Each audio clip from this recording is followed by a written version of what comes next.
Greetings, fellow fans. In today's video, I have a lot of updates to share, so don't forget to subscribe to our channel. In today's discussion, a prominent figure indicated that several significant trades are currently under consideration. There might be a new deal coming up, or maybe not, as this could simply be related to the Houston Texans and their potential transaction. There are also more updates regarding free agency that are worth discussing. If the team opts to make moves, it's likely that this will be viewed as an ongoing process.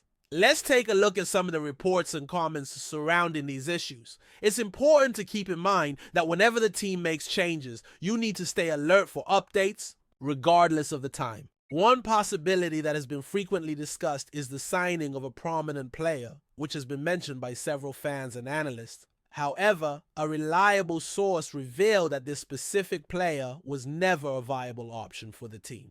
There are other names being considered, which we will analyze shortly. The idea of bringing in this player seems more like a wish than a realistic proposal, and I want to emphasize that such suggestions are by no means negative. I myself allow myself to entertain similar ideas, as they can serve as an interesting exercise. Sometimes these thoughts can get mixed up and lose their clarity, but I believe they emerge from an optimistic standpoint.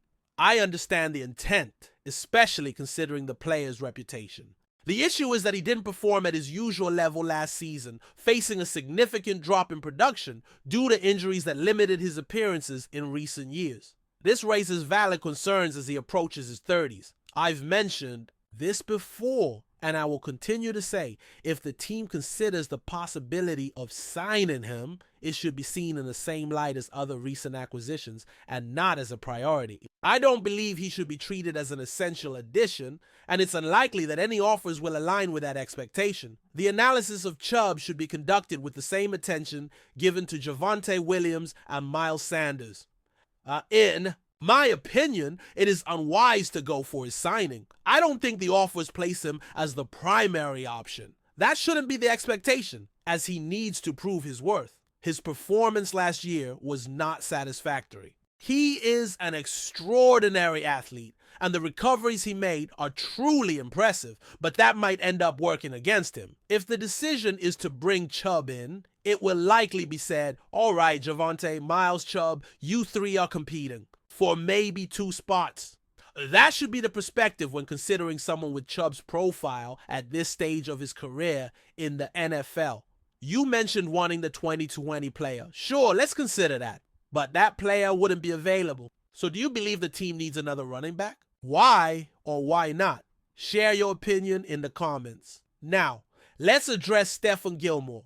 Gilmore also appeared in a report, but the possibility of his signing hasn't been entirely ruled out.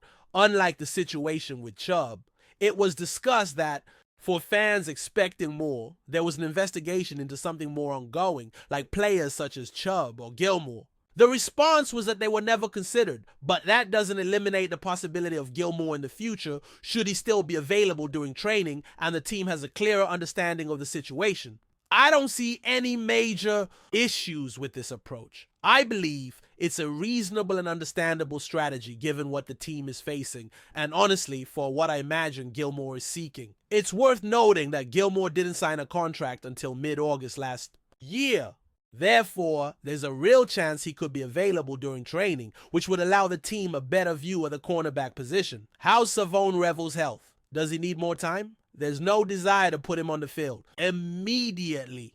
And what about someone like Andrew Booth or Karen McKillen? The training season is approaching, and the team will have a clearer picture of how their cornerback group is shaping up.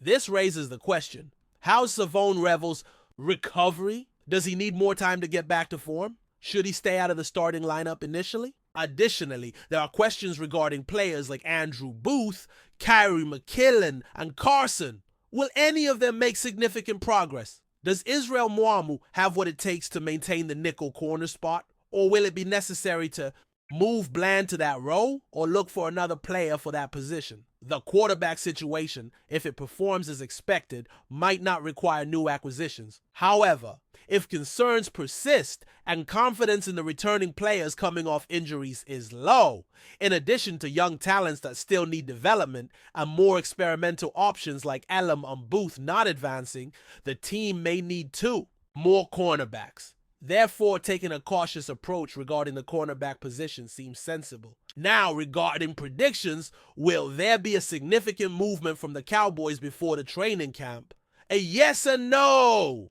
Leave your opinions in the comments. Switching to the topic of a potential trade involving Breece Hall, a promising running back from the Jets. Reports suggest that the possibility of a trade for him should not be ruled out, while another source emphasized that this idea should be dismissed, stating that he was never available. I will soon explore more about Breece Hall's situation. This raises the question of whether it makes sense for the Jets to consider such a move. We'll revisit this topic.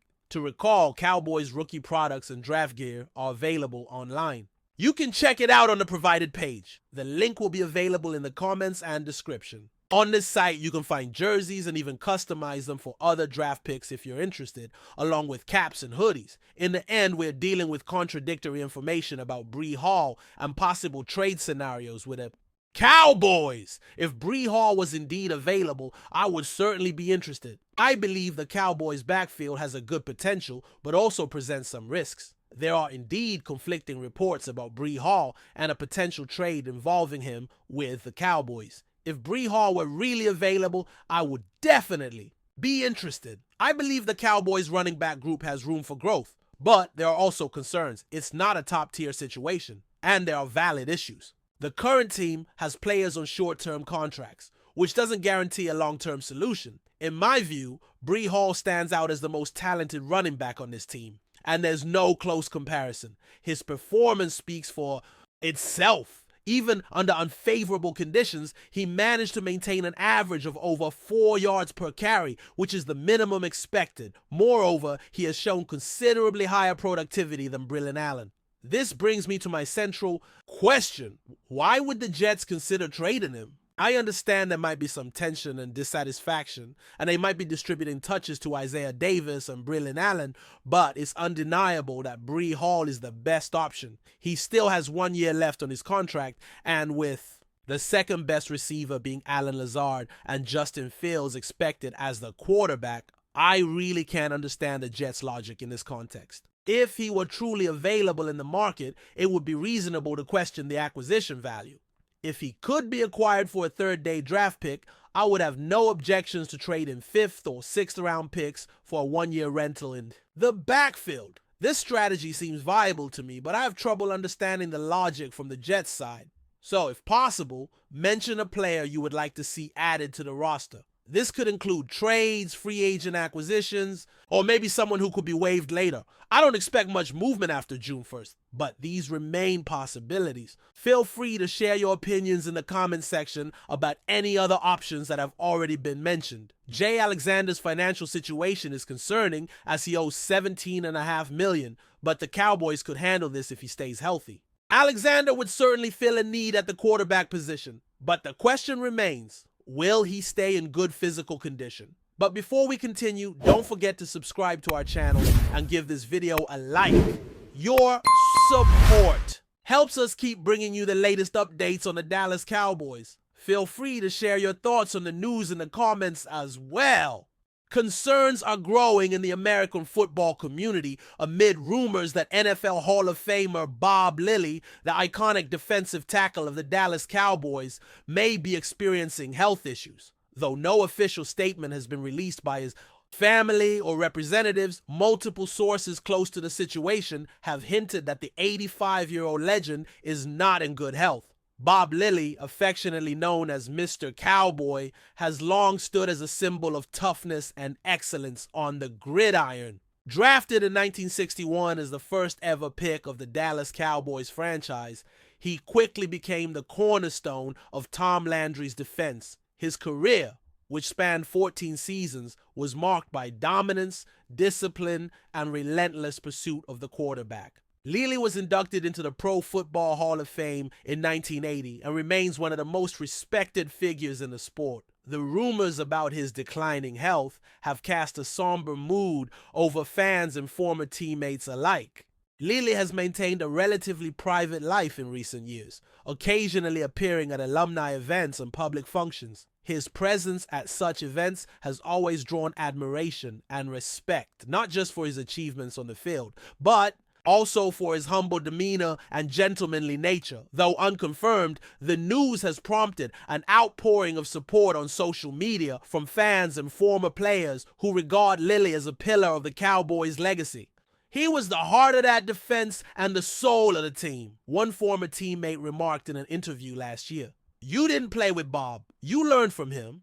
If the reports are accurate, they serve as a poignant reminder of time's passage, even for the giants of the game. For now, fans are left hoping that these rumors are exaggerated and that the legend can continue to enjoy the admiration he has rightfully earned over decades. Whether on the field or off, Bob Lilly remains a titan in the story of American football, and the thoughts of the sports world are with him. That's it for this update. If you enjoyed the video and want to keep receiving exclusive news about the Dallas Cowboys, please subscribe to our channel and give this video a like. We always look forward to your comments and opinions. See you in the next video.